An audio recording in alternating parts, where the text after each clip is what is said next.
Hey, please welcome David Lifton.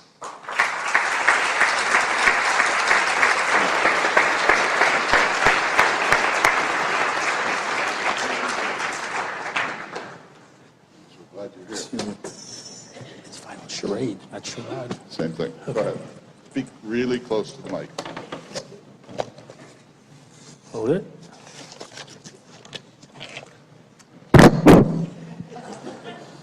Good morning, everyone. I'm glad to be here in Bismarck, North Dakota today, and I'm happy to see you all. I'm very impressed with the turnout. I'm going to be addressing a sensitive and much audio. I'm going to be addressing a sensitive and much debated topic, the issue of conspiracy in the Kennedy assassination and its relation to the historical narrative. Specifically, the relationship between these two things, the historical narrative in the Kennedy case and the evidence in the Kennedy case. And let me explain. The evidence, basically, and I'm going to oversimplify a little bit for the purpose of this dialogue, is the rifle traced to Lee Harvey Oswald, which is supposedly the murder weapon, and the 3 shells found by the window, which were expended from that rifle, the window up on the 6th floor, southeast corner of the Texas School Book Depository. The narrative, of course, is Oswald killed President Kennedy. That's, by the way, how Lyndon Johnson became president, because he was vice president at the time. And in particular, I'm concerned about this other possibility. One, the possibility of bogus evidence, which results in, 2, a false historical narrative. Clint Hill, in his keynote address the other day, talked about the first thought that crossed his mind on November 22nd, 1963, that we had a coup. Now, by no means does he believe any of that today. I understand that. But let's go back to November 22nd, 1963, and the word coup. A coup by who? Castro didn't take over our government, nor did the Soviet Union, and certainly there were no military units in the street taking over the government of the United States. What there was an orderly and legal transfer of power from the president to another person, the vice president, and it took place in accordance with the Constitution of the United States and in the context of one man having shot the president, Lee Harvey Oswald. That's how our system works. So, is such talk about a coup justified? Certainly not if Oswald killed the president. If the Warren Commission's evidence is genuine, then Oswald killed the president. If the evidence is genuine, any reasonable person should believe it. Let me assure you, if the evidence in this case is genuine, I would believe it. There's nothing in my DNA which brought me up to question the evidence in this kind of case. I'd like to talk for a moment about the office of the vice president. The office of the vice president was put in so that we'd always have continuity of leadership in case anything happened to the president. The vice president is like someone poised on a legal escalator, standing on a legal escalator, poised to rise if the need arises. Now, changing the focus just a bit, I can tell you without any hesitation that Lee Oswald loved President Kennedy. I know that because I knew his wife for about 15 years. We used to talk all the time on the phone. She basically said that to the Warren Commission, but she said it more emphatically to me in these numerous phone conversations, and I finally got her to sit down for an interview in 1990, and I think it's the first one she ever did like this, and you may have seen some of it on YouTube, where she said, I can say without any question in my mind and without any hesitation that Lee adored President Kennedy. Now, I wish she had used those words to the Warren Commission. She didn't, but she used words like, and she couldn't understand why he would do such a thing because, after all, he liked President Kennedy. And his best friend, George de Mohrenschildt, said the same thing, that Lee liked President Kennedy. They were reading the same books. You know, President Kennedy was known for reading James Bond novels. Lee was reading James Bond novels. And there's a number of other examples you can get when you go to the library records of what Lee was reading and what JFK or RFK was reading. The situation with LBJ is decidedly different and more complex. And it goes back, at the very least, to July 1960. In July 1960, in the situation at the Democratic Convention in Los Angeles, and it deals with the selection of the Vice President of the United States. And basically, and I've studied this, and I've read the different memoirs and read all the books and the documents, basically Johnson forced his way onto the ticket. And I want to tell you about what happened. Because as we approached July 13th, 1960, which is a Wednesday, Kennedy basically had all these delegates, and he won on the first ballot, as you know. And Johnson was in town. He hadn't declared his candidacy until earlier in July. Kennedy had declared in January 2nd, I believe it was, 1960. In fact, he's been running, both men have been running from 1959 onwards, by the way. And Kennedy won on the first ballot.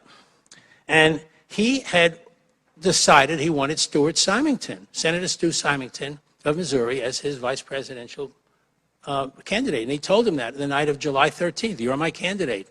Stuart Symington's campaign manager was Clark Clifford, who, by the way, had been a Kennedy family attorney and later became our U.S. Secretary of Defense. And it was brought up to Clifford that he was the choice. They talked about it. Clifford met with his family that night, Wednesday night, went to bed. He had a deal. And he said, go write your acceptance speech. And that was his first choice for vice president.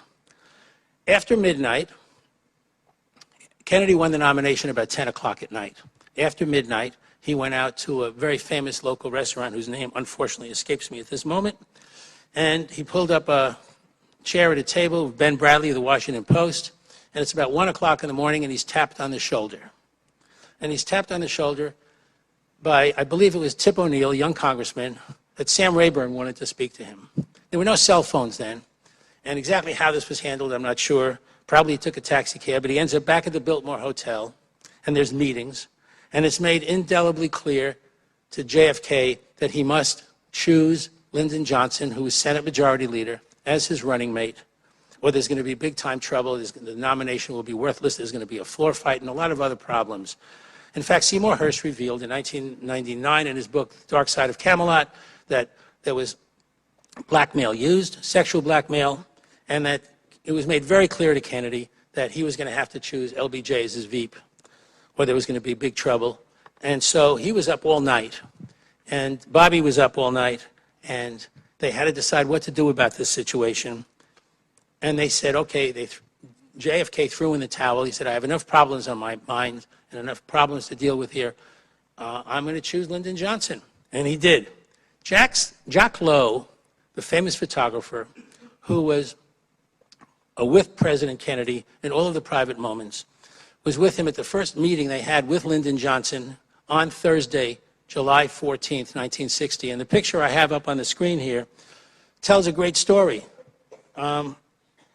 This picture shows the beginning of the whole problem with Lyndon Johnson and Bobby Kennedy, because JFK deputized Bobby to go down to the suite and ask Johnson to please withdraw. They couldn't do it. There's going to be a floor fight. And Johnson started crying with Bobby Kennedy, no, if the president wants me, I want to be his vice president, and so on and so forth. And so this picture was snapped by Jacques Lowe. And by the way, it was a famous picture, and it was run as one of a series of pictures in Life magazine. You may not know this, but on 9/11, when the plane crashed into the World Trade Center, all of Jacques Lowe's negatives were destroyed in the building at the World Trade Center. And his daughter did the lovely task of going to the proof sheets and using digital technology to save these photographs for history. I mean, this one is just a great photograph because it shows the beginning of this problem on Thursday, July 14th. JFK, who was kind of more abstract, looking at Johnson, and Bobby glaring at him and looking up with that look. I mean, its picture speaks 1,000 words. But that's when the problem started. Now, Lyndon Johnson was Senate Majority Leader at the time. And it's a very powerful position. And the question was running in the newspapers, major columns. One of them, and I didn't get a chance to prepare a PowerPoint slide of this, shows Doris Fleeson, one of the major nationally syndicated columnists, and she wrote her column, and it said in the headline, what's in it for Lyndon? Why in the world would the Senate Majority Leader want to be vice president? It just didn't make any sense. But Lyndon Johnson told his wife, and there were discussions about this, and he jabbed his finger in her chest in front of reporters and said, "Bird, Bird," he said, "I'll be a heartbeat away." And he said this openly, and there was no secret about it, and this was in books that have been published since then. "Bird, I'll be a heartbeat away." And on January 20th, 1961, on the day of the inauguration, he was driving in a vehicle with the wife of Henry Luce, Claire Booth Luce. Henry Luce was the publisher of Time magazine. And Claire Booth Luce was pestering Johnson in a good-natured way. "Lyndon, why did you take this job? Why would you want to be vice president?" And he kept answering with these answers that didn't make any sense. And finally, he turned to her and said, "Claire, I'm a gambling man. 1 out of every 4 of them dies in office." That's what Lyndon Johnson said on the day of the inauguration. And when JFK raised his right hand and took the oath, Bobby Baker, who was Lyndon Johnson's, one of his top aides, was across the way in a building with his insurance executive, Don Reynolds. And according to FBI reports after the assassination, he says to Don Reynolds, as JFK is taking the oath, "The SOB is being sworn in, but he will not live out his term. He will die a violent death." That's January 20th, 1961. Now, I know you've probably heard stories that Lyndon Johnson was worried about nuclear war on the day of the assassination and all of that. But let me tell you what Lyndon Johnson was really worried about. And again, this is in his own words from the LBJ library and from an oral history that Johnson himself gave and which was discovered by a professor at Rice University in Texas. And this is one of the earliest oral histories at the LBJ library. And the person speaking is LBJ himself in September 1969, about 7 to 8 months after Johnson left office. He said he thought Kennedy, and I'm going to read this word for word, he thought Robert Kennedy seriously considered whether he would let me be president, whether he should really take the position that the vice president didn't automatically move in. I thought that was on his mind every time I saw him the first few days after I had already taken the oath. I think he was seriously calculating what steps to take. You won't read this in any of the standard history books, but it's at the LBJ library. Let me assure you that LBJ had nothing to worry about if the evidence in this case is genuine.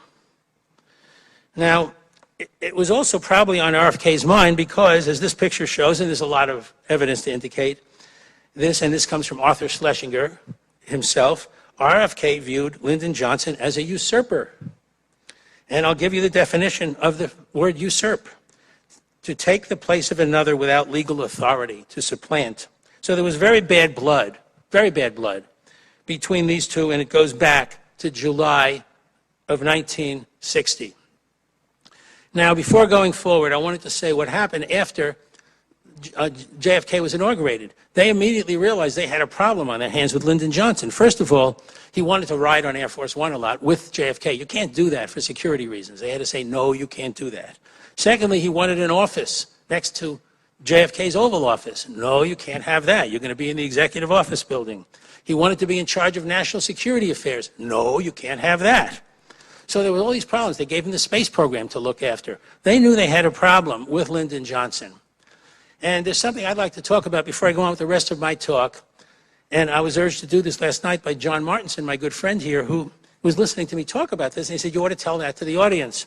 Back in 1969, when I first got involved in research on this, and you'll hear more about this in a few minutes, I began to realize, I started to wonder how the administration, who filled certain positions in the administration. I was particularly concerned in the beginning with the Secret Service, but I was also concerned with positions in the Navy, because that's where the autopsy was conducted at Bethesda Naval Hospital. And I became aware as I looked into different areas that Johnson had aggressively lobbied to put his people in place in various positions in the government from the beginning. And so I set up a filing system because I was looking in the New York Times Index. Now, today you use Google and it might be much easier. But, I mean, I was piling up a lot of paper looking into this. And I called this embryo government theory. And the hypothesis was that inside the administration of John F. Kennedy was the embryo government of Lyndon Johnson. And, I mean, today, I would never say that today. I would not say that inside the administration of Barack Obama is the embryo government of Joe Biden or inside the administration of Jimmy Carter was the embryo government of Walter Mondale. But this is what was going on. And Johnson, right away, had his campaign manager made Secretary of the Navy, John Connally. There were promotions and appointments in the Secret Service immediately, within days, months. Sam Rayburn, his mentor, wrote a letter to President Kennedy on April 17th, 1961, saying, we want the size of the Secret Service increased. We want to add a duplicate detail for the Vice President so that Lyndon Johnson will have just as many agents as John Kennedy and 24/7 rotation. And so this letter was written. I had a copy of it at the time from the Congressional Record. I found it somewhere. Then they had to go and have budget hearings. They had to appropriate money because this is the way things are done. And this didn't happen until '62, so it was a whole new contingent of agents were hired. Then there was the Secretary of State. Johnson didn't want Dean Rusk. He wanted Senator Fulbright. And there was all kinds of lobbying going on. And Fulbright got knocked out, and Secretary Rusk, who on November 22nd had taken the entire cabinet of the United States out of the country for a trip to Tokyo, they were all on one plane with Secretary of State Rusk. So there was all this stuff going on, and I was aware of it. And if I was a history professor, then I got interested in, well, what about the city of Dallas, the municipal government? When did the mayor of Dallas run for office? He was the brother of the CIA deputy director. That happened in January and February of 1961, at the time of the inauguration. When was the Texas School Book Depository? Who owned that building anyway? That turned out that things were going on there. That building was leased to a new person. The Texas School Book Depository Company moved from another location across the street into the location called 411 Elm in July 1963. So I was tracing all these things, and if there are graduate students here who wish to have a thesis topic, I would say set up a series of files like I did, EGT, / Secretary of State, Navy, Bethesda Naval Hospital, Secret Service, Mayor of Dallas, and you'll find the movements of all these different officials, which I personally believe, and you'll see why I feel I have justification as my talk unfolds, were the movements of pieces on the chessboard before this event to create what I call the embryo government of Lyndon Johnson within the administration of John F. Kennedy, and for different reasons, maybe policy or the Secret Service. The whole line of the Treasury Department changed. They took the Secret Service box on the organization chart and the official organization chart and shifted it from one reporting to one assistant secretary of the Treasury to another. There were all these changes. I used to be brimming with these organization charts, hearings, and seeing all this maneuvering going on. So to me, this whole business of when the shots were fired, to me, that's the climax of a whole series of events, and you'll see why I think that's relevant. But I thought I'd mention EGT. It's always given me political context for this, and to me, it's been movement of pieces on the chessboard. Now, let's get back to Dallas on November 22nd, 1963. There are two ways of looking at this case. I call them Reality 1 and Reality 2. Reality 1 is Oswald did it. Reality 2 is the appearance that was created that Oswald did it. Let me spell it out. In Reality 1, the car comes down the street and 3 shots are fired from a sniper's nest by the 6th floor window, where later a rifle is found that was mail-ordered to Lee Oswald's post office box, 2915, in March 1963. That's the supposed murder weapon. In Reality 2, the car comes down the street. A phony sniper's nest has been set up by the 6th floor window. A suitable scapegoat has been pre-selected and pre-positioned at the location of the Texas School Book Depository. And in this case, that scapegoat, if this Reality 2 would apply, would be Lee Oswald, who lived in the Soviet Union for over 2.5 years, going there in October '59 and returning in June '62. And he had intelligence connections. Now, I want to make sure I use my clicker here and make sure I know how to do this. That's Lee Oswald. And that's the day he arrived on October 16th, 1959. And he was in a suit and everything. And on October 31st, I believe, is the day he had this interview with UPI. And I wish this PowerPoint slide was bigger. It's a very handsome photograph of Lee. And this is the picture of Lee and Marina leaving the Soviet Union leaving Minsk in May '62. There's a whole story about Lee Oswald, and I'm telling you, if you tried to study the Kennedy assassination, you soon get involved in the study of Lee Oswald and his life, not to mention everything else I've just talked about in this case, which is promotions and appointments and a lot of other stuff. Okay, now, in reality, too, suitable scapegoat was pre-selected, and he's at the building, and professional snipers kill the president, and arrangements have been made. Now listen carefully to this because you've never heard this before. Arrangements have been made to bring the president to a medical facility, remove bullets, and alter wounds. Why? To create the false appearance that Oswald's rifle was a murder weapon, to create the foundation for a false autopsy. Remember, the body of the deceased is the diagram of the shooting.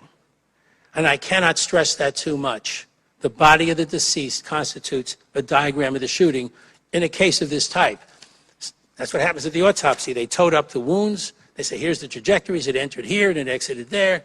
And so if you want to change that diagram or change the facts, you got to deal with the body. Well, there's an alternative. I mean, you could have, theoretically, someone walk into the autopsy room with a suitcase filled with money and say, Dr. So-and-so, I want you to lie about the wounds on this body. Here, I'm going to deposit X money to your bank account. You tell us a lie. That's not what happened in this case. Now, I've told you that this could be reality 1 and reality 2. Reality 1 is the Warren report. Reality 2 is this much more elaborate situation which I have just suggested. Both have the same sniper's nest. Both have the same rifle. And the question I pose is, how would you know one from the other? How would you know if it's false or real? I mean, you remember the old advertisement, is it real or is it Memorex? How would you know the difference between reality 1 and reality 2? Now, you could say, well, somebody might have a stenographic transcript of a meeting where some group of people got together and said, you know, we're going to set up this elaborate scheme to kill the president, and we have this meeting, and here's what we're going to do, and somebody, word leaked out, and they had the steno transcript. That would be evidence. I'm not going to talk about that because I don't have any evidence like that. The answer to determining the difference between reality 1 and reality 2 comes down to the autopsy, the validity of the autopsy on the body of JFK. The body of JFK, and I have to articulate this again because it's not at first obvious, the body of JFK was the most important evidence in the case against Lee Harvey Oswald. Implicitly, we know that, but it's not really obvious. I first learned this in 1966 in a New York University, NYU Law Review article by a fellow named Jay Schwartz. And it really gave me pause. My God, you know, it's not the autopsy report, which everybody talks about and argues about. It's the body. It's the body that has the wounds. The autopsy report is a description of what's on the body. Now, I would like to talk about what happened to me a little bit in 1966. Now, those of you who have read my book know some of this. And I'm going to advance this clicker. I was at UCLA as a graduate student and met a professor who had been on the Warren Commission. He's one of the counsel on the staff of the Warren Commission. His name was Wesley Liebler. Liebler was a professor at the UCLA Law School. I walked into his office one day in 1965. I already had bought the 26 volumes of the Warren Commission, and I was a student at the engineering school. And I introduced myself. I noticed when I walked in, he had the same 26 volumes on a bookshelf, as if he was one of these Warren Commission critics, only he was a staff attorney on the Warren Commission. And we got to know one another, and right away, I mean, there was a tension and all that, but he was a very funny man. He was the kind of professor, if you're a student, and you know this, what I'm talking about, the kind of professor you never forget, because he was very bright and very funny, and he had a very dark sense of humor. So we would argue about the Warren Commission report, and I had an in right to the heart of the way the Warren Commission functioned, because Liebler was telling me about it, and he had all these documents lying around his office, and he would let me see some of them, and that's how I got my first introduction to the working papers of the Warren Commission. He had a big safe, a steamer trunk in his office, which he wasn't supposed to have, but he took out documents now and then and would show me. And this stuff was at the National Archives, of course, and it was available, but I didn't have to go to Washington. Liebler showed me some of this stuff. Now, in the beginning, and because I was a physics major, I was puzzled over the Zapruder film. Not puzzled. I shouldn't say puzzled. I was really outraged, because on the film you could see that President Kennedy, it seemed to me, was thrown backwards and therefore must have been hit from the front. And I challenged him about this. And I was also amazed at the conflicting opinions of the two groups of doctors. The Dallas doctors who saw the body and said President Kennedy was shot from the front. Now, that's what they said on November 22nd, 1963, because they had an entry wound at the front of the throat, or that's what they thought, and there was a blowout at the back of the head, about the size of an egg, maybe larger. But you had entry at the front, exit at the back of the head. There was different ways of theorizing about this. Some said, well, one bullet went in here and another went in somewhere else and came out the back of the head, or maybe one went in the front and climbed up the spinal column and blew out the rear, but it was shots from the front. Now, at the time of the autopsy, the doctors said something different. That night, supposedly, they said he was shot twice from behind. They had an entry at the back of the shoulder and an exit at the front of the throat, and an entry at the back of the head and an exit on the forward right-hand side of the head. So that's what we would argue about. And I told Liebler that I just didn't believe the autopsy report because the doctors had burned their first draft. There was a certification of that in the 26 volumes. And I said, they're lying. And we would argue about whether the autopsy doctors could lie or not. And I said, they're military, they're lying. I was 27 years old. And he ridiculed that idea that they were lying. And he said, I didn't know what I was talking about. I'd like to get you in one of my law classes someday, Lifton, he would say. He said, you can't reason like that. That's absurd. So we would discuss this quite a bit. And we now come to October 1966. And it was always on my mind how to reconcile this and to come up with a hypothesis in which the doctors weren't lying, because I wanted to please Professor Liebler and fit with the way he viewed the evidence. But I knew that the head went back. So anyway, I'm reading the Siebert and O'Neill FBI report, which had just been released at the National Archives some months before. And I've put up on the screen some of these pages and what they look like. These were not in the 26 volumes, by the way. They should have been, but our inspector, for whatever reason, didn't put the little gizmo on the document so it would end up being published. And so here was the first page and the second page. And I come to the third page, and there's this passage that says that when the president's body, now these are the two FBI agents that met the plane at Andrews Air Force Base. It was transported, placed on the autopsy table. Wrappings were removed from the body, in which time it was noticed that there was an additional wrapping that was saturated with blood that was on the head. And following the removal of this additional wrapping, it was ascertained that the president's clothing had been removed, and it was also apparent that a trach had been performed, as well as surgery of the head area, namely in the top of the skull. Now, no surgery had been performed at Parkland Hospital. All they did was a little tracheotomy, no surgery. And yet this FBI report was saying the surgery of the head area, namely in the top of the skull. Well, let me tell you, first of all, I was nauseated because I knew that this was not clinical surgery. This was the kind of thing they call pathological surgery, surgery done in connection with an autopsy where you cut up the body for reasons of pathology. And of course, I was also thinking to myself, boy, what's going to happen when I show this to Professor Liebler? Because this is the answer, perhaps, as to why the doctors don't lie, because somebody did something to the body. So, let me see if I can go. So what happened was, I had a meeting with him. We scheduled a meeting. In fact, I was on TV with him on October 23rd. And our arguments always came down to this. He would always say, well, where are the bullets of these other assassins? Where are the bullets? And of course, I held my tongue at this TV program I was on. And I said to him afterwards, I said, we have to meet tomorrow, and this is really important. And he set aside several hours in the law office of Joe Ball in Beverly Hills, and Joe Ball had been attorney on the Warren Commission. So we went into this beautiful conference room on Monday, October 24th, 66. He sits down, and he's looking at me expectantly, like, what do you have for me today, David? And I said, we went through the usual argument, and I kind of provoked him a little bit. And he came up with his usual thing of, well, where's the bullets? Where's the bullets of these other assassins? And I said, oh, that's simple, Jim. And I went over behind his chair, and I said, before the autopsy, and I put my hand across his head, and I said, they simply cut into the head and took the bullets out. And I said, and that's why it says in an FBI report that there'd been surgery of the head area, namely in the top of the skull. And he looks at me as if I'm crazy, and he slams his fist on the table.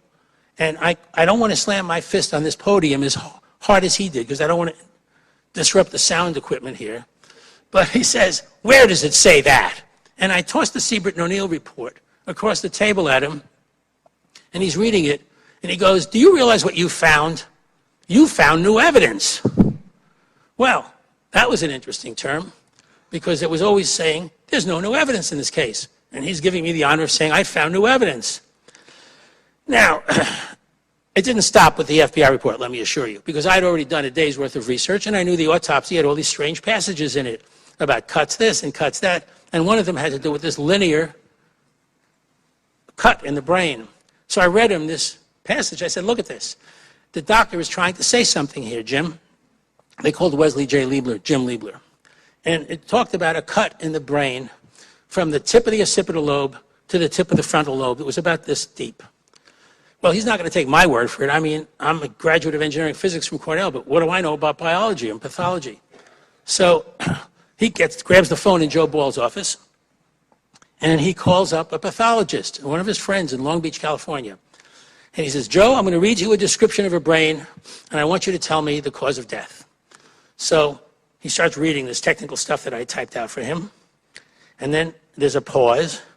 And then I hear him say something like, well, what does it matter whose brain it is? I'm just asking you a question. He says, okay, thank you very much. He gets the answer. He hangs up. I said, what did he say? He says, sounds like he was hit with an axe. I said, what are we going to do? He says, I guess we'll have to get the FBI to jimmy up some evidence that Oswald ordered an axe. That's Monday, October 24th, 1966. Let me tell you something.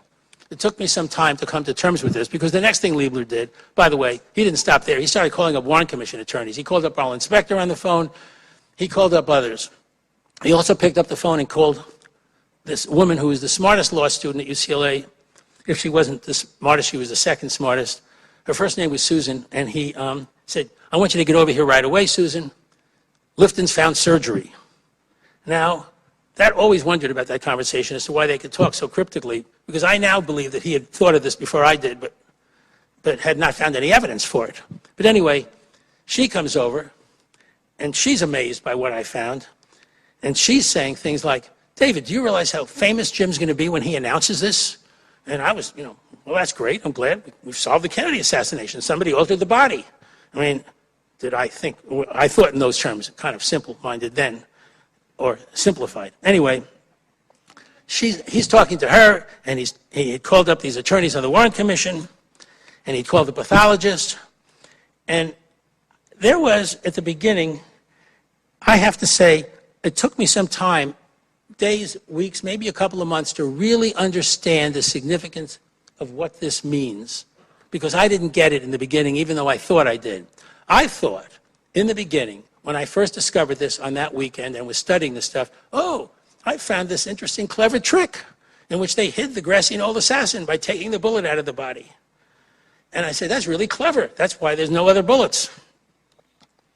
But that is not what this is all about. This is not about hiding the grassy knoll assassin. It took me a week or a month or two to fully understand what the real issue is, which was fraud in the evidence. That's what this is all about. It doesn't matter whether the second or third assassin is hiding in a sewer or behind a fence or behind a bush. The question is the integrity of the evidence. And one of the other passages in this FBI report, the FBI records how the doctors are looking at the body and they're puzzled, and they say they're, at a quote, at a loss to explain why they can find no bullets.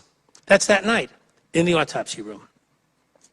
So Liebler, we said, what are we going to do about this? What is he going to do about this? I mean, he got very interested then in all the technical issues connected with the autopsy. And he said, now this didn't all happen overnight. It happened over the course of a few days. There were conversations back and forth between he and I. And I said to myself, I mean, I've really got to make a record of this. This is really unusual. So I bought a tape recorder. As a matter of fact, I bought a tape recorder because I started calling the Dallas doctors right away. I wanted to know, I knew about the head wound, that something had changed in the head, but I wanted to know about this little tracheotomy. So I started calling up the Dallas doctors and asking them on the phone. Now, you say, how can I do this? Well, Liebler's course was on the wire service. Everybody knew Wesley Liebler was conducting a course on the Warren Commission. So I'd say, well, I'm a student at UCLA, and I'm assigned this job to find out what's the length of the tracheotomy incision. Sorry to pester you, but that's my question. And Dr. Perry tells me on the phone the trach incision he made was 2 to 3 centimeters. And I said, well, could it have been 3.5? Well, I didn't think so. What about 4? Well, I didn't really think that. What about 5? I sound like Columbo on the phone. To get up to the size of what's in the autopsy report, which was 7 to 8 centimeters with, quote, widely gaping irregular edges. But that's when I bought my recorder. After the Perry phone call, I said, I'm going to get this stuff on tape. So I recorded everyone I talked to, including Liebler, who, by the way, had the same idea. He knew I had been a ham radio operator. He says, I got to get a thing to record these conversations. Can you help me out there? So he had a recorder and I had a recorder. Anyway, he said, I'm going to write a letter. He said, I am going to write a memorandum to Chief Justice Warren. So it's not an easy memo to write. You try to write about the autopsy, you get involved in days and weeks and hours of study. So we started having meetings, and he had 2 of these law students with him, and one of them, I don't remember the name of one of them was named Steve Myers, and if you've heard of the law firm of Jacoby and Myers, that was the Myers from Jacoby and Myers. So we had these meetings, and he wanted every single thing about the autopsy brought to the meetings. I brought my stuff, Steve brought his, and Liebler sat down and wrote a 13-page memorandum about the autopsy. And I'm on page 6 of this memo, and he called for basically a reopening of the investigation, a limited reopening of the investigation. The memorandum is dated November 8th, 1966. He transmitted it on November 16th, 1966, and it went to Chief Justice Warren, every member of the Warren Commission, that is the other 6 members of the commission, about 10 members of the staff, the Kennedy family, and the Department of Justice, i.e. President Johnson through his attorney, who is Ramsey Clark. This is that memo, and I'm not asking you to read every page of it, but here's a whole bunch of questions and issues, and I'm very proud of this page, of course. I put it in my book. Attention was first drawn, the Siebert and O'Neill statement had been surgery, the head area. Attention was first drawn to this by Mr. Lifton. He's quite familiar with the report, the underlying evidence. He's agreed not to focus public attention on this matter until an attempt has been made to effect a responsible analysis of the autopsy photos and x-rays. In assessing the probable public reaction to a statement concerning surgery in the president's head, it should be noted that neither the Siebert and O'Neill report, or any of this was in the 26 volumes of the Warren Commission. Now, he was a little concerned about me because I had been with Ramparts magazine that previous summer and published a 30,000-word cover story called The Case of 3 Assassins. Of course, I had suddenly outgrown that. I knew it wasn't a matter of 2 or 3 assassins, but it was a really good article on the medical evidence in Ramparts published in January 67. And so, he didn't know that I might go back to Warren Hinkle, the publisher, and we'd have a big cover story about surgery on the body. Of course, I knew something that he didn't, which is Warren Hinkle really didn't have the cojones to do anything like that. I did, because I was really concerned. I was coming at this from the standpoint of physics. I felt, they altered the body. That's what this case is going to turn out to be all about. But anyway, that's what happened. So the memorandum goes out, and then here's his transmittal letter on November 16th. He's enclosing the memo, and it is a list of 16 people he sends it to, starting with Chief Justice Warren, Russell, Cooper, Boggs. And by the way, today, if you go to the Dulles put his papers, Alan Dulles was a commissioner at Princeton, you'll find a memo at Princeton. You'll find a memo where Ford has his papers. And then Wesley Lieberler gets a letter from J. Lee Rankin on December 1st, 1966. And it basically says, the case is closed. If you want to do anything about this, you're a private citizen, you're on your own. We're not going to go and reopen this case. Whatever the autopsy report said is, as far as we're concerned, the best evidence of what happened in this case, etc. So that was the end of that gambit. But it wasn't the end for me, because that's when I started really looking into this and took time off. And I thought, well, I'm just going to write this up in a year and I'll have a nice monograph on the assassination. Well, little did I know. I mean, it took 15 years before it was over. And my book, Best Evidence, was published in January '81. Okay. Now, I know I'm relating things from 47 years ago, but they're relevant because the issue has really not changed. Oh, here's part of the copy sent list for Rankin. Each of them communicated to about 16 of the other people. One told Chief Justice Warren and 16 others, look at this new evidence. And the other one, Rankin writes back, we're not going to do anything about it. And he has the same 16 people. Okay. Here is what I found and published in Best Evidence. The picture on the left is the diagram of the wound as described by Dr. Robert McClelland and other Dallas doctors. They don't all say identical things, but it's a small wound at the back of the head. One told me in 1966 or 67 early, it's about the size of an egg. a hen's egg, he said. I remember we had a conversation about that because I, being a city boy, didn't understand what a hen's egg is. I mean, he finally convinced me, he said, like a chicken egg. You know, when you go to the market, you get an egg. The hen lays the egg. He says, that's the size of the wound. So the one on the right is the picture of the way the hole was at Bethesda, according to the verbal description in the autopsy report. Chiefly parietal, but extending somewhat into the occipital area. And of course, the cerebellum in Dallas was hanging out of the wound. And the cerebellum, I didn't put the slide in here, is at the bottom of the back of the head. And you've seen this stuff debated in books and on the internet, and people try to explain, well, there's no difference. And people who support my book will say there's a big difference. Anyway, that's the head wounds. Now then you have the neck wound. Now I was calling up the Dallas doctors about the neck wound, and the picture I'm about to show you is the autopsy photograph of Kennedy, the stare of death photo. Many of you have seen it on the internet, but I just wanted to prepare you for it. I got these pictures and was the first one to publish them. I got them in 1982, and I'll tell you about that in a bit. But I published them in my book in 1988, in the third edition of Best Evidence. I went to Dallas as soon as I got these pictures in '82, and I was showing the pictures to the Dallas doctors and nurses, and almost uniformly they say, no, that's not where the head looked, and that's not the throat wound that we saw. Now that large gap is not the trach incision that Dr. Perry told me he made. And we call this the stare of death photograph. And I'm going to tell you that you can't argue about this case using just verbal descriptions. You got to have these pictures and deal with these pictures. And then there's questions about the authenticity of these pictures and whether they've been doctored, but I'm not going to get into that right now. Okay, now the problem I want to address is this, and the one I addressed back in 1966 and 1967.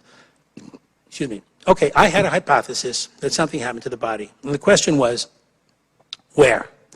The where and when problem. Now, when I met with Liebler, and I didn't bring his notes, he made 2 pages of notes. And we were both talking about where could anything have happened? And we traced the journey of the body, and he left these notes in my book. And I'm glad I have them, and there's really a great memento of that meeting we had that day.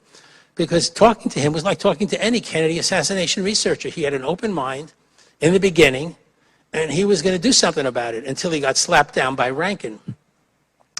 Now, you can't have alteration without opportunity, and so you deal with what in law is called the chain of possession. Now, anybody who's watched CSI or Law and Order, you know that when evidence is found at a crime scene, A hands it to B, hands it to C, hands it to D, and it goes from the crime scene to the courtroom, and it's always supposed to have a proper chain of custody.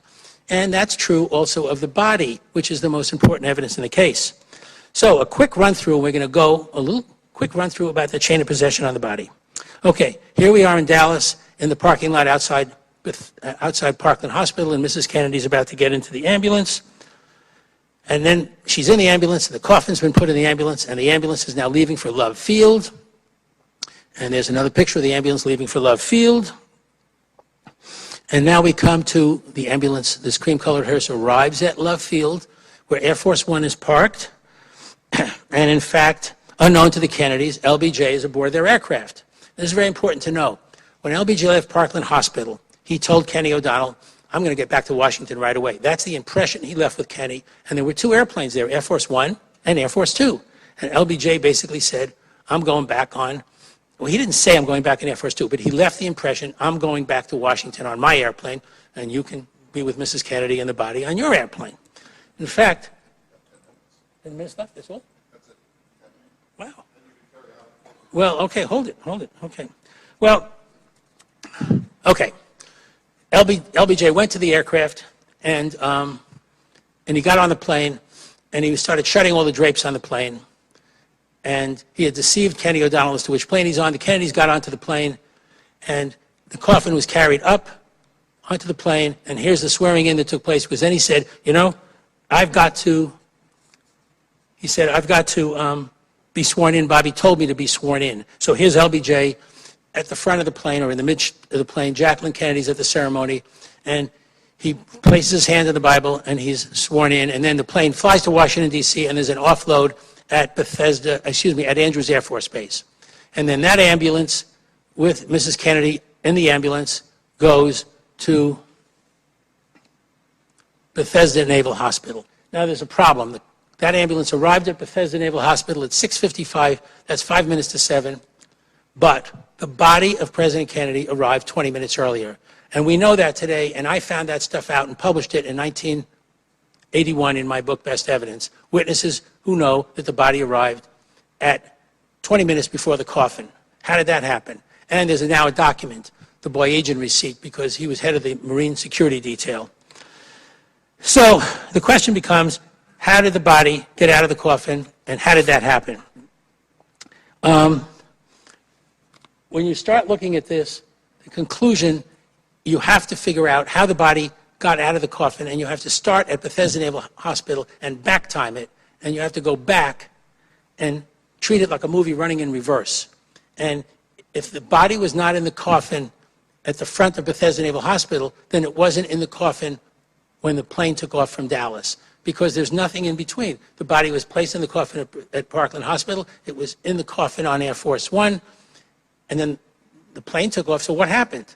Now, I used to believe that the body was taken out of the coffin before takeoff, and I put that in my book, that was the only possibility I could think of. But after my book was published, Godfrey McHugh, the Air Force aide, said, he insisted, he was with the coffin all the time. And I said, no, he couldn't have been, because the body wasn't in the coffin, and he had been running around in the plane wanting to know why they weren't taking off, and what is this business about a delay for swearing in. Well, this went on for some time, trying to figure out what happened. And I couldn't understand it. And 2 years later, I realized there was another time when the Kennedy party wasn't with the coffin. And that other time was when the coffin went up onto the plane and the Kennedy party was still down on the tarmac. And you see them here, and there's Roy Kellerman, and he's carrying the coffin up onto the plane. So that's when they're down on the tarmac, and he's bringing the body up on the plane. And then Mrs. Kennedy goes up on the plane. There's a few minutes in there before she gets up into the fuselage. That's the only time the body could have been taken off the plane. And I'm just telling you that an empty casket at the Bethesda front entrance means an empty casket on takeoff from Dallas. And when we revisit the events, we find out that the only time, as I told you, was that period. And I'm just going to go back here. And what that means is that in the minutes before she gets on the plane, Kellerman and the other agents got the body out of the coffin and took it off the starboard side of the plane. Now, in final charade, I'll be presenting the evidence that there was a forklift truck on the starboard side of the plane, and the body was taken off the starboard side of the plane and put in the forward luggage area. And there was a photographer taking pictures. His name was Jimmy Darnell. He was on the roof of one of the cargo buildings, and he filmed this whole thing, but he didn't know what he's filming. He doesn't know what his telephoto lens has. And as immediately as he climbs down from his ledge, he's accosted by the Deputy Police Chief of Dallas, Fisher, who demands his film and camera and tells him that what he has photographed is, quote, sacrilegious. That's what he said.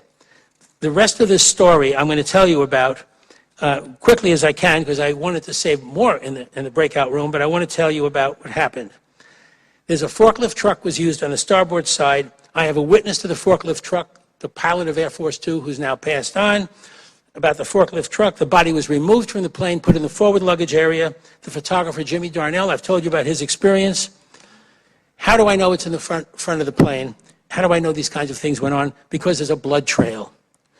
The most important, and I'm going to talk about this blood trail, of course, in final charade, but I'm going to sum it up for you right now.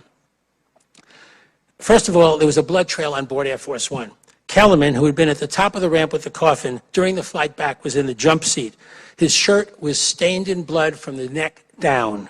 Dr. Berkeley had blood on his sleeves. That was reported in the New York Times that weekend. Dr. Berkeley wrote a report the next week to explain this, which I have the report, and the report says that the reason he had blood on his sleeves was that at Parkland Hospital he reached into a garbage can to get a rose as a souvenir for Mrs. Kennedy. That's the blood trail for Dr. Berkeley. Then there's a problem with LBJ in the bathroom. LBJ, first of all, was the back of the plane when the coffin came on board. I know that now from Air Force records and Air Force witnesses who were interviewed by an associate of mine named Sean Fetter, who made it his project, and we can talk about that in the breakout room. Okay. So LBJ ended up in the bathroom on Air Force One. Godfrey McHugh was looking for, where is LBJ on the airplane? They found him in the bathroom, and with Kenny O'Donnell, and McHugh found him in the bathroom, and LBJ was screaming at them, get out of here, close the door. The Secret Service told me to hide in here. There's a worldwide conspiracy. And when LBJ emerged from the bathroom, he had changed his shirt. To which I responded, maybe the Secret Service told him, you know, there's a worldwide conspiracy. Now, we want you to go into the bathroom and change your shirt. Now, there's another problem in the galley area. There was blood in the galley area, I believe, and there was a problem with that. And that problem was solved between 2:18 when the body went aboard and 2:38 of the swearing in. What they did is LBJ and his buddy, Congressman Thomas, said, we want vegetable soup. This is before the swearing in. So they started opening cans of vegetable soup in the galley. And that is the way that the blood problem was solved, and we can talk about that more later. I want to tell you something. If this was a corporate jet going from city A to city B, you'd arrest these people. You wouldn't let somebody become president of the United States. You'd find out what the heck happened to the body when it went on Air Force One, and how come it went off the starboard side, and what was it doing in the forward luggage area. Because, how do I know it's there? Because there's blood there too, and there was a cleanup that went on at Andrews Air Force Base that night for about 7 hours. Now, you'll be reading about that in Final Charade. And that's evidence. Now, let me tell you about the condition of the body when the president's body reached Bethesda Naval Hospital, and you will not read about this in the Warren Report. It was stained in blood. It was an absolute mess. It was a bloody mess. One arm was raised, as in a, quote, Heil Hitler salute, said this senior Army officer who told me about it. None of this is in the autopsy report. The doctor called for a Tide and a scrub brush and a pail of water, and they scrubbed the body to make it acceptable for the autopsy. That's what they did. And I don't know if I have it here, but I brought my own thing of Tide to show you that they had to do that to the body to make the body cleaned up for the autopsy. Then the doctor had to get up on the table and force the arm down. That's what he had to do, and he did that by putting his knee in the armpit and forcing the arm down. That is not in the autopsy report. The doctor was then told by the senior military official, Edward Kenny, and a rear admiral, you are to determine the cause of death. Now, on a timeline, there's everything that's ante-mortem, that's when you're alive, and then there's post-mortem, and in between, at that dividing line, is the time of death. The doctor was ordered to restrict his examination to the cause of death and not to what happened to the body after death. That's, in effect, what happened. What I'm here to tell you is that this autopsy is a fraud. This means that the connection between Oswald's rifle and Kennedy's death is based on fraudulent evidence. The problem in dealing with all this is logical, is not logical, but psychological, because this is a body-centric plot, and it's hard to believe. By body-centric, I mean the whole thing is focused on the body from the get-go. I would like to compare my terminology to what happened in astronomy, where originally there was the geocentric view of the universe, but then it was heliocentric. Geocentric is the Earth is the center, heliocentric is the sun. JFK was viewed by the plotters who took his life in two contexts. He was not just a person to be killed, but also a target to be altered, and that is why this is the President Kennedy we know, and this is the President Kennedy they viewed him as a target to be altered. If you alter the body, you can change the story of how he died, and that is the connection between the illegitimate evidence and the false narrative in this case, and that's the way Lyndon Johnson became president. It's a story fabricated to facilitate the operation of the line of succession of the United States government. That's the relationship between bogus evidence and a false story of the shooting. This case is not about a second assassin. It's about constructing a false story to operate the line of succession. As I wrote in Best Evidence, after I discovered all this, I felt there was a pirate flag flying over the White House. The Warren Commission, for your information, was the victim of a strategic deception. They didn't get into one room and decide to lie. They believed the evidence they were given, and when we have more time, I will play the clips of Oswald saying, I didn't shoot anybody. No, sir. Now, after that introduction, thank you so much.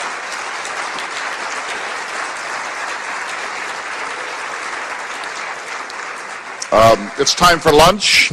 There's lunch to be served. Those who wish can go to 436 now, where this conversation will continue. We're so appreciative of your coming. We look forward to your book. Thank you so much, David Lifton. Thank you. 436. Great, thank you. Okay. Appreciate it. Sorry we didn't have more time, Yeah. but you've got plenty now. Okay, You can well- talk for the rest of the day if you want. No. Left a little, Huh? or a little pointer. Oh, God, yes. Yeah. Wait, Sorry, we have to rewind. Yeah, okay. It's the other one. Huh? Is that what you wanted? The laser. Oh, I'm sorry.